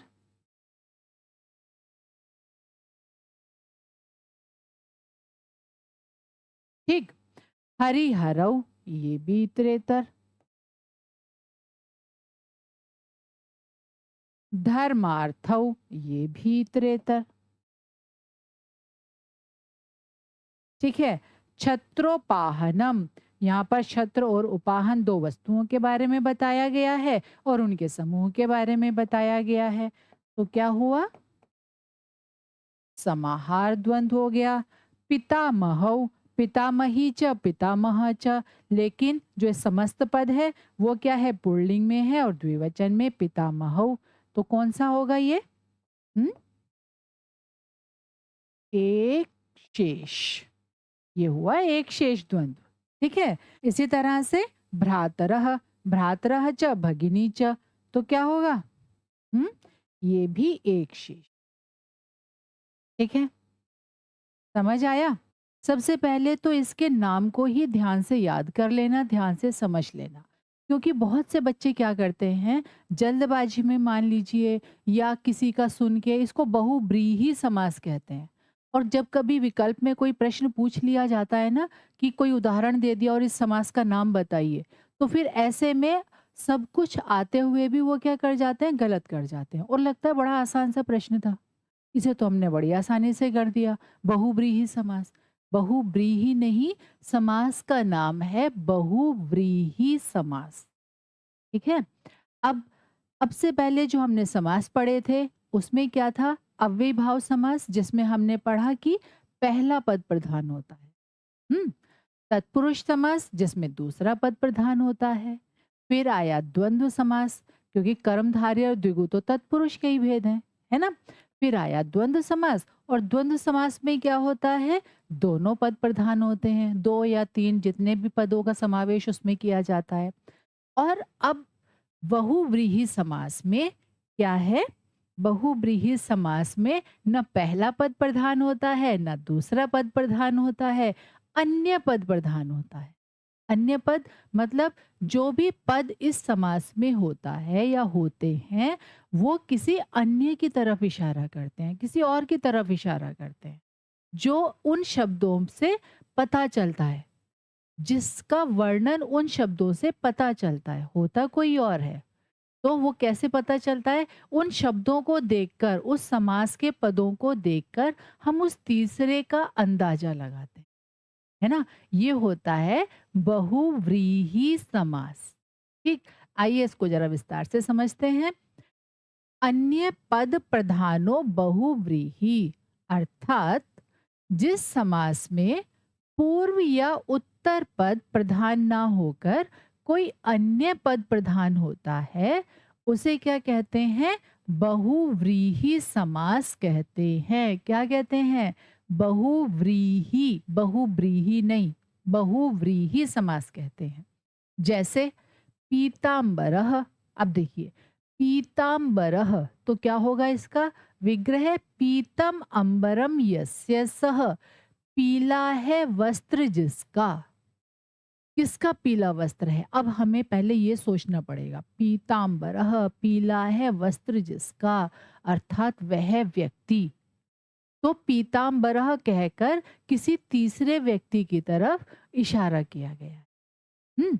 अब देखिए, जैसे अगर यहाँ पर पीतांबरम होता और तो क्या होता, और ये यस्य सह जो है इसको ये नहीं होता, तो ये पीतांबरम कौन सा समास बन जाता, पीतम अंबरम कौन सा समास हो जाता, कर्मधारय समास। क्यों, क्योंकि पीतम अंबरम, पीला वस्त्र, जो पीला रंग है ये अंबर की विशेषता बता रहा है, ये विशेषण हो गया, ये विशेष्य हो गया, तो कर्मधारय समास हो गया।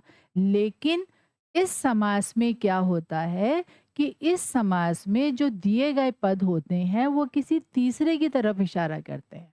जैसे पीतम अंबरम यस्य सह, पीला है वस्त्र जिसका वह, तो उसको क्या कहा जाता है, पीतांबरः। भगवान श्री कृष्ण के लिए एक पीतांबर शब्द का भी प्रयोग किया जाता है। फिर चक्रपाणि, चक्रम पाणि यस्य सह, जिसके हाथ में चक्र है। तो भगवान श्री कृष्ण का एक नाम चक्रपाणि भी है, भगवान विष्णु को भी चक्रपाणि कहा जाता है ना, दोनों के हाथ में चक्र होता है। इसी तरह से महात्मा, महान आत्मा यस्य सह, महान है आत्मा जिसकी, उसको कहा जाता है महात्मा। अगर यहाँ पर भी यस्य स नहीं होता तो महान आत्मा, आत्मा का विशेषण हो जाता, महान कैसी आत्मा, महान आत्मा। तो कर्मधारय समास और बहुव्रीहि समास, इन दोनों में अंतर समझना बहुत जरूरी है। क्यों, क्योंकि कई बार ऐसा होता है पेपर में बच्चे कंफ्यूज हो जाते हैं। तो उस कंफ्यूजन से बचने के लिए हमें ये ध्यान रखना है क्या, कि जब सिर्फ विशेषण और विशेष्य हो तो वहां कर्मधारय होगा, लेकिन जब विशेषण और विशेष्य दोनों मिलकर किसी तीसरे की तरफ इशारा करते हैं तो वहां पर बहुव्रीहि समास होता है।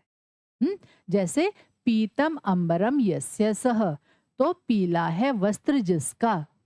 और अगर सिर्फ पीतम अंबरम है तो फिर कर्मधारी। ठीक, अब अच्छे से समझ आ गया होगा। जितेंद्रिय, जितानी इंद्रियाणी येन सह, जिसने अपनी इंद्रियों को जीत लिया है उसको क्या कहा जाता है? जितेंद्रिय। किसी व्यक्ति के बारे में बात है। निर्भय, क्या है इसका विग्रह? निर्गतम भयम यस्मात् सह, भय निकल गया है जिसमें से। वो व्यक्ति क्या से कैसा हो जाता है? निर्भय हो जाता है। जिसमें से डर निकल जाता है वो कैसा हो जाता है? निर्भय। इसी तरह शूल पाणी, शूलम पाणव यस्य सह, जिसके हाथ में शूल है, ये भी ईश्वर का विशेषण हुआ। चंद्रमुखी, चंद्र एव मुखम यस्या सा, तो देखिए अगर यहाँ पर चंद्रमुखम होता तो चंद्र एव मुखम, चंद्र के समान मुख, तो कर्मधारय समास था। लेकिन शब्द क्या है? चंद्रमुखी, और इसका विग्रह क्या है? चंद्र एव मुखम यस्या सा, चंद्र के समान मुख है जिसका, अर्थात वह नारी। ठीक है। पाषाण हृदय, पाषाणवत हृदयम यस्य सह, जिसका हृदय पाषाण पत्थर के जैसा है, बहुत सख्त है, बहुत कठिन है, तो उसको क्या कहा जाता है? पाषाण हृदय।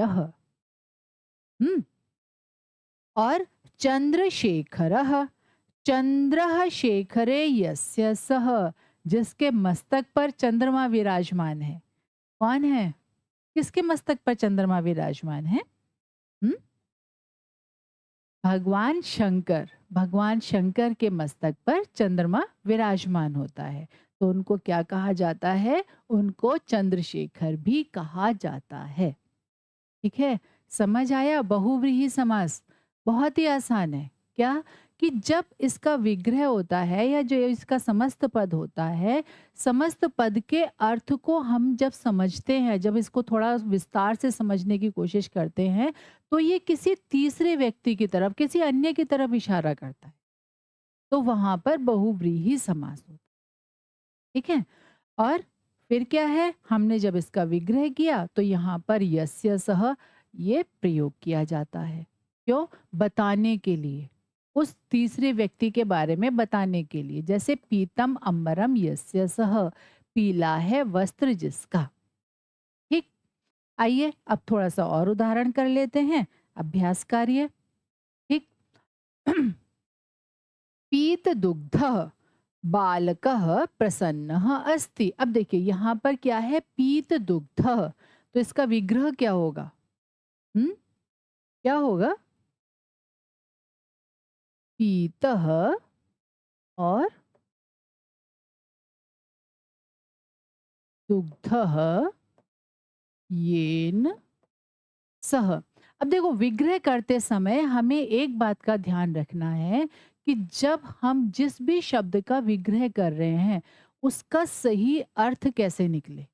मतलब देखिए जैसे यहाँ पर क्या है? पीत दुग्ध, तो पी लिया है दूध जिसने वह, तो येन सह, जिसके द्वारा, तृतीय विभक्ति का प्रयोग है यहाँ पर, यस्य सह नहीं लगाया, येन सह, जिसने दूध पी लिया है, जिसके द्वारा दूध पी लिया गया है।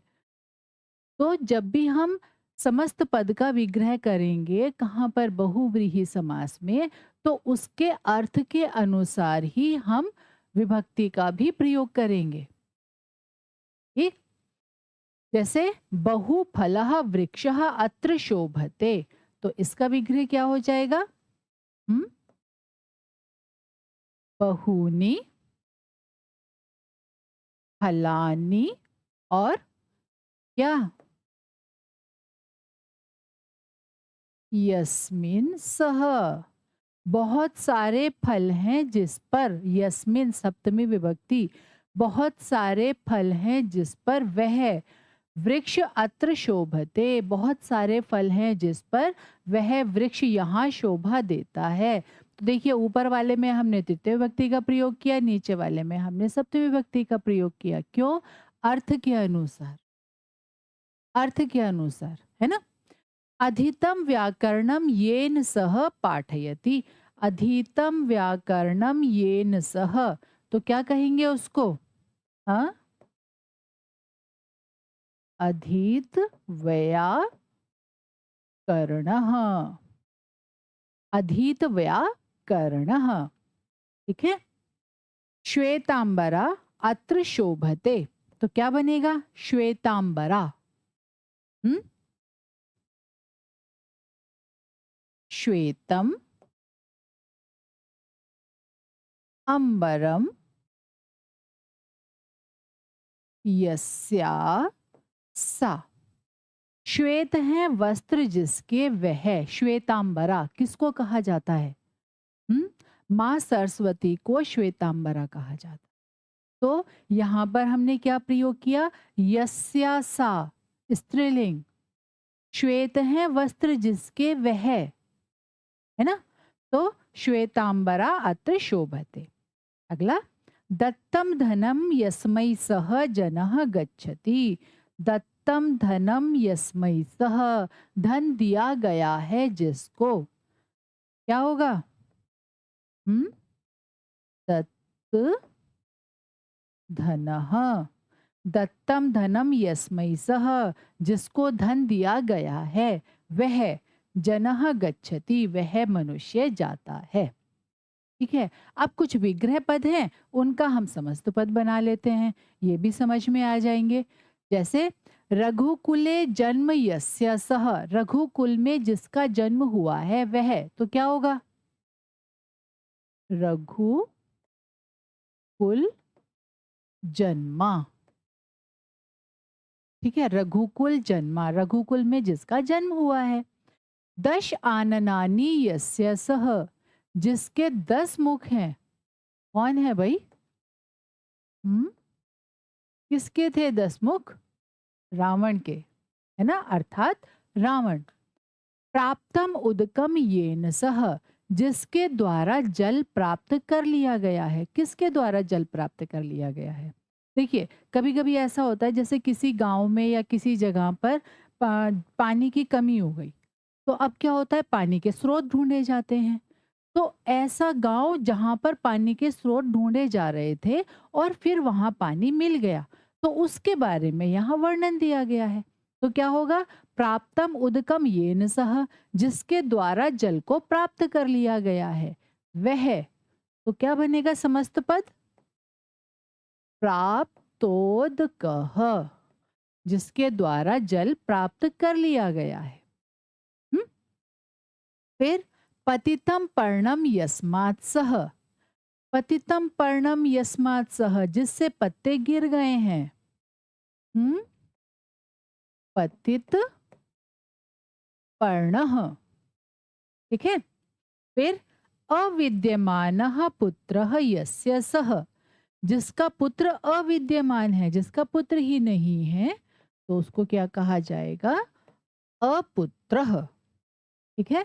और चंद्रः शेखरे यस्य सह, जिसके मस्तक पर चंद्रमा है, क्या कहते हैं उसको? चंद्र शेखरः। ठीक है, समझ आया? एक बार फिर से समझ लीजिए।